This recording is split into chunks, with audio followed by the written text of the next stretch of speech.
Hello student, hello Hindi में आपका स्वागत है। आज मैं आपको तुम कब जाओगे अतिथि पाठ का सार पढ़ाने जा रही हूँ। तो लेखक के घर अतिथि आते हैं। लेखक और लेखक की पत्नी उनका भव्य स्वागत करती है। देखिए, हाथ जोड़कर स्वागत करती है। तो लेखक के घर एक दिन अतिथि 4 दिन से रह रहे हैं, जिसे देखते हुए कहते, हे अतिथि, तुम्हें देखते ही मेरा बटुआ कांप गया था।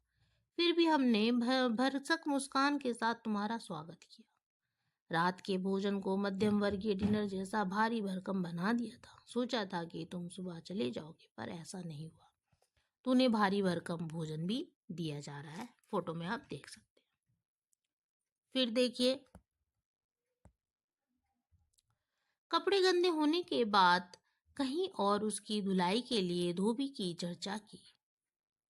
लेखक तिलमिला तो गए, लेकिन लॉन्ड्री से कपड़े धुलकर पर घर ला देना उचित समझा। लेकिन अब भी अतिथि चले जाएंगे, इसकी कोई गारंटी ना थी। लेखक और उसकी पत्नी अतिथि से परेशान हो चुके थे।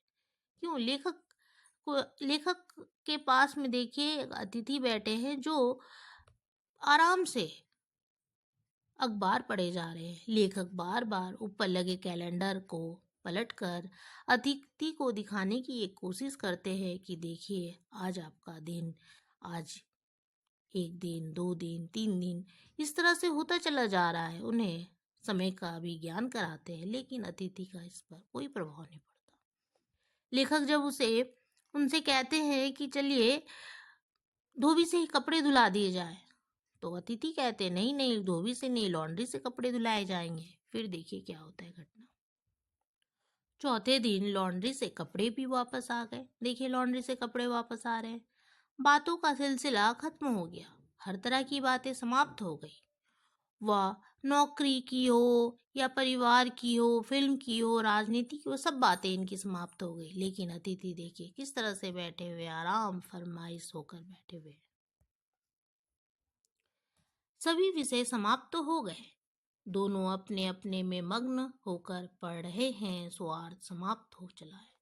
भावनाएं अब गालियां बनती जा रही है। सत्कार की उष्मा समाप्त हो चुकी है।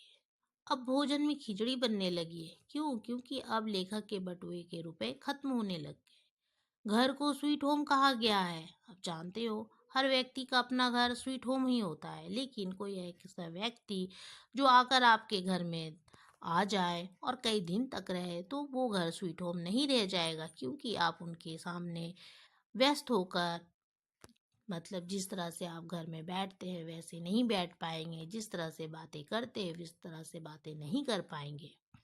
तो वैसा ही यहाँ हाल होता है लेखक का। घर को स्वीट होम कहा गया है, पर तुम्हारे होने से घर का स्वीटनेस खत्म हो गया है। अब तुम चले जाओ, वरना मुझे गेट आउट कहना पड़ेगा। यदि तुम अपने आप कल सुबह चले ना गए, तो मेरी सहनशीलता जवाब दे जाएगी। माना तुम देवता हो, किंतु मैं तो आदमी हूँ। मनुष्य और देवता ज्यादा देर साथ नहीं रह सकते। इसलिए अपना देवत्व सुरक्षित रखना चाहते हो तो अपने आप विदा हो जाओ। तुम कब जाओगे अतिथि? देखिए, अगर नहीं जाएंगे तो लेखक उनका क्या हाल कर रहे हैं। कहानी समाप्त होती है। अब हम